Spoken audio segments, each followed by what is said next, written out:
जय हिंद। पिछले क्लास में आप लोगों को काइनेटिक एनर्जी क्या होता है, काइनेटिक एनर्जी के एग्जांपल के साथ साथ काइनेटिक एनर्जी का डेरिवेशन भी बतला दिया गया था।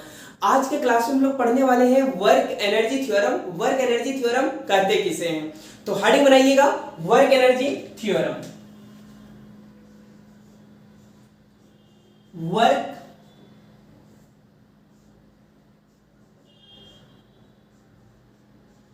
Energy theorem. Work energy theorem, देखिए वर्क एनर्जी थ्योरम क्या कहता है कि कोई बॉडी है, आप उस बॉडी पे फोर्स लगा रहे हैं और जैसे उस बॉडी पे फोर्स लगाते हैं वह बॉडी जो है वो डिस्प्लेस कर जाता है। तो बताइए वो उस बॉडी में टोटल वर्क डन कितना हुआ, टोटल वर्क डन कितना हुआ, और वह जो टोटल वर्क डन जो होता है वो चेंज इन काइनेटिक एनर्जी के इक्वल होगा, चेंज इन काइनेटिक एनर्जी के इक्वल होगा। फिर ध्यान से सुनिए कि वर्क एनर्जी थ्योरम कहता है कि कोई बॉडी है और उस बॉडी पे जब आप एक्सटर्नल फोर्स लगाते हैं तो वह बॉडी डिस्प्लेस कर जाता है, तो उस बॉडी में कितना वर्क डन हुआ, कितना वर्क डन हुआ, और यह work done change in kinetic energy के इक्वल होता है। ठीक है, वो हम लोग प्रूव कर लेंगे। देखिए चेंज इन काइनेटिक एनर्जी, बाबू आपको पता होगा चेंज इन काइनेटिक एनर्जी का मतलब क्या होता है, फाइनल माइनस इनिशियल। जैसा आपको पता है कि आप एक्सेलरेशन की जब बात करते हैं, एक्सेलरेशन किसे कहते हैं बाबू, change in velocity. Change in velocity का मतलब क्या हो गया, final velocity minus initial velocity यानी u। देखिए एक्सेलरेशन का मतलब होता है चेंज इन वेलोसिटी और चेंज इन वेलोसिटी का मतलब होता है final velocity minus initial velocity, final को v से और इनिशियल को u से। तो बाबू यहां पे चेंज इन काइनेटिक एनर्जी है, तो क्या इस चेंज इन काइनेटिक एनर्जी को हम ऐसे लिख सकते हैं के एफ माइनस के आई। देखिए एफ का मतलब क्या हो गया, फाइनल काइनेटिक एनर्जी, और आई का मतलब क्या हो गया, इनिशियल काइनेटिक एनर्जी। क्या इसे हम ऐसे भी लिख सकते हैं 1/2 mv² माइनस 1/2 mu²। ऐसा हमने क्यों लिखा बाबू, देखिए चेंज इन काइनेटिक एनर्जी है, तो चेंज इन काइनेटिक का एनर्जी का मतलब क्या होता है, फाइनल माइनस इनिशियल। देखिए फाइनल में क्या होता है v और इनिशियल में क्या होता है बाबू u। गड़बड़ाइए नहीं कि सर काइनेटिक एनर्जी का फॉर्मूला होता है 1/2 mv², तो फिर आपने यहाँ पे u क्यों लिखा, क्योंकि बाबू ये चेंज इन काइनेटिक एनर्जी और चेंज का मतलब ही होता है फाइनल माइनस इनिशियल, फाइनल में v और इनिशियल में u। देखिए यहाँ पे समझा दिए, फाइनल में v और इनिशियल में u। तो बाबू वर्क एनर्जी थ्योरम अगर आपसे पूछा जाए what is work energy theorem, तो वर्क एनर्जी थ्योरम क्या कहता है बाबू, टोटल वर्क डन जो होता है वो चेंज इन काइनेटिक एनर्जी के इक्वल होता है। वर्क एनर्जी थ्योरम कहता है कि जो टोटल वर्क डन होता है वो चेंज इन काइनेटिक एनर्जी के इक्वल होता है, यानी वर्क डन बराबर final kinetic energy minus initial kinetic energy is called work energy theorem. लिख लीजिएगा यहां तक। देखिए ठीक है, तो जब भी आपसे पूछा जाए वर्क एनर्जी थ्योरम क्या है, तो वर्क एनर्जी थ्योरम का मतलब होता है final minus initial kinetic energy, final minus initial kinetic energy is called work energy theorem. ठीक है, देखिए इससे वर्क एनर्जी थ्योरम में आप लिख लीजिए यहां तक। देखिए इसी चीज को प्रूव करते बाबू, क्या यहां तक आप लिख लिए हैं, अगर यहां तक लिख लिए हैं तो इसके नीचे बाबू प्रूफ लिखिएगा। देखिए W is equal to 1/2 mv² minus 1/2 mu², है ना। यहां तक तो आप अभी लिख लिए। देखिए इसी चीज को अब हम लोग प्रूफ करेंगे, ठीक है।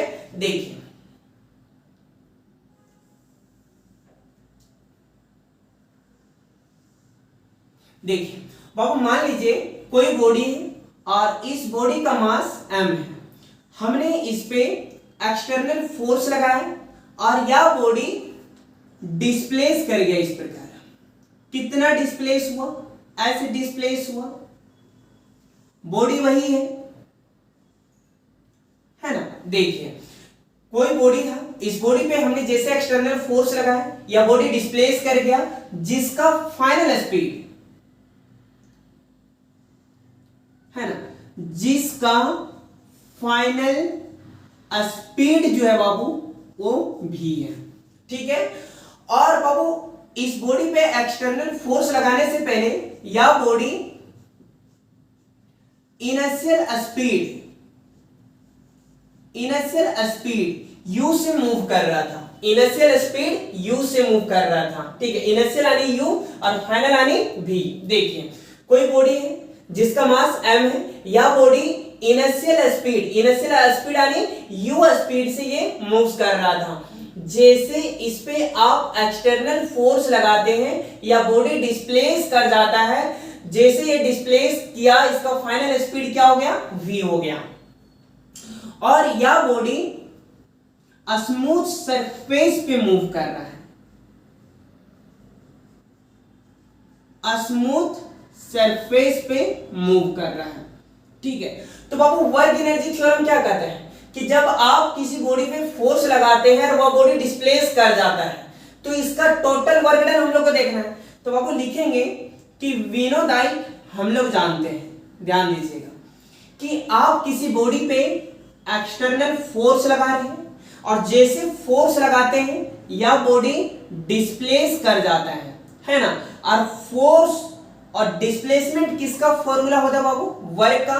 तो वर्क बराबर फॉर्मूला क्या होता है, एफ एस कॉस थीटा। क्या होता है ना बाबू, देखिए एफ एस कॉस थीटा, ध्यान दीजिएगा बाबू, यहां पे थीटा का वैल्यू क्या हो जाएगा, देखिए W is equal to F S cos. बाबू हमने पूछा कि यहां पे थीटा का वैल्यू क्या होगा, देखिए तो बाबू यहां पे देखिए फोर्स और डिस्प्लेसमेंट का डायरेक्शन सेम है, जिस डायरेक्शन में फोर्स है उसी डायरेक्शन में डिस्प्लेस हुआ है। और जब दो वेक्टर का डायरेक्शन सेम होता है तो थीटा का वैल्यू कितना डिग्री होता है, 0 डिग्री। तो W इज इक्वल टू क्या, इसे W is equal to F S cos 0 का वैल्यू कितना होता है, 1 होता है। तो W इज इक्वल टू क्या हो जाएगा, एफ एस, है ना। देखिए W is equal to F S, जहां पे आपको पता है कि फोर्स बराबर फॉर्मूला होता है मास इनटू एक्सेलरेशन, है ना। तो फोर्स की जगह पे क्या लिखेंगे, MAS, है ना। फोर्स बराबर मास इनटू एक्सेलरेशन, डिस्प्लेसमेंट का रहने दिया। तो W इज इक्वल टू क्या हो गया, MAS, और इस इक्वेशन को मान लीजिए 1। जैसे काइनेटिक एनर्जी को डेरिवेशन किया बिल्कुल ठीक उसी प्रकार है। ठीक है, लिख लीजिए बाबू, स्क्रीनशॉट मार लीजिए, यहां तक स्क्रीनशॉट मार लीजिए। क्या हो गया, चलिए ठीक, गुड। देखिए बाबू अब हम लोग एक बातें जानते हैं कि जब हम लोग इस बॉडी पे एक्सटर्नल फोर्स लगाते हैं या बॉडी डिस्प्लेस करता है जिसका फाइनल स्पीड v है। और कल आप लोग को बताया गया था काइनेटिक एनर्जी में कि बाबू v is equal to u plus एक एडिटिव फॉर्मूला होता है, एक होता है v square is equal to u square plus 2s। तो कौन सा फॉर्मूला यूज करेंगे, ऊपर वाला या नीचे वाला? बाबू ऊपर वाला यूज नहीं करेंगे क्योंकि यहाँ पे कहीं टाइम का जिक्र नहीं हो रहा है बल्कि डिस्प्लेसमेंट का जिक्र हो रहा है, इसलिए हम लोग ऊपर वाला नहीं बल्कि कौन सा यूज करेंगे बाबू, नीचे वाला। ठीक है, तो लिखेंगे, देखिए अल्सो, इसी को थोड़ा सा स्पेस ले लेते हैं। देखिए अल्सो विनोदाइट, देखिए बाबू v स्क्वायर बराबर u स्क्वायर प्लस 2as। देखिए अब आपको पता होगा कि सर कल ये बॉडी जो था वो स्टेशनरी में था। काइनेटिक एनर्जी जब आप ड्राइव कर रहे थे, काइनेटिक एनर्जी का फॉर्मूला ड्राइव कर रहे थे 1/2 mv² जब आप ड्राइव कर रहे थे तो वहां पे बॉडी बाबू रेस्ट में था। ठीक है, रेस्ट में था इसलिए आप u0 लेते थे, लेकिन आज हमें फाइनल माइनस इनिशियल निकालना है। ठीक है, इसलिए यहाँ पे u0 नहीं, देखिए कहीं हमने लिखा होगा कि बॉडी स्टेशनरी में नहीं बल्कि वह बॉडी इनिशियल स्पीड u से मूव कर रहा है। ठीक है, तो बाबू यहाँ पे क्या कीजिए कि जो u स्क्वायर प्लस में है वो यू स्क्वायर को इधर लाइए तो क्या हो जाएगा, V square plus U square इधर आएगा तो minus U square is equal to क्या बचेगा, 2as। क्या बचेगा ना, देखिए अब यहां से s निकालिए आप, देखिए यहां से अगर s निकालिएगा बाबू, s निकालिएगा तो ऊपर क्या चला जाएगा, v square minus U square by 2a। क्या होगा ना बाबू, देखिए अब लिखिए फ्रॉम इक्वेशन 1, अगर इक्वेशन 1 की बात करिएगा तो W is equal to M होगा, a होगा। देखिए इक्वेशन 1 बाबू s का वैल्यू इक्वेशन 1 में पुट कर दो तो m a s की जगह पे हो जाएगा v square minus U square by 2a। कुछ कट रहा है क्या, देखिए a से a कटा है ना, a से a कटा है ना, तो क्या बचेगा बाबू, W is equal to m बचा, v square minus U square है ना बाई 2। यह है ना बाबू, हम चाहते हैं कि 2 को बाबू बाहर निकालिए तो W is equal to m by 2 और अंदर हो जाएगा v square minus U square. तो W इज इक्वल टू इसको ऐसे लिख सकते हैं बाबू, m को v से इंटू कीजिए तो mv स्क्वायर बटा में 2, m को u से गुना कीजिए mu square by 2। W is equal to 2 को बाहर निकालिए, 2 को बाहर निकालिए क्या हो जाएगा, 1/2 लिख सकते हैं ना, mv स्क्वायर माइनस 2 को बाहर निकालिए 1/2 mu स्क्वायर। क्या प्रूफ करना था बाबू, कहीं ना प्रूफ करना था हमें, work done is equal to 1/2 mv square minus 1/2 mu square. ठीक है, लिख लीजिए स्क्रीनशॉट करके।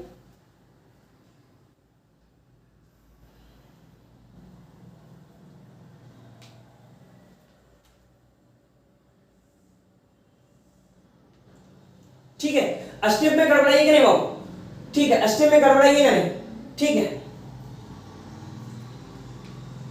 क्या बिल्कुल क्लियर है। ठीक है, तो नेक्स्ट वीडियो में हम लोग पढ़ेंगे कि पोटेंशियल एनर्जी क्या होता है, पोटेंशियल एनर्जी के क्या एग्जांपल होते हैं, पोटेंशियल एनर्जी का डेरिवेशन क्या होते हैं। तब तक के लिए जय हिंद।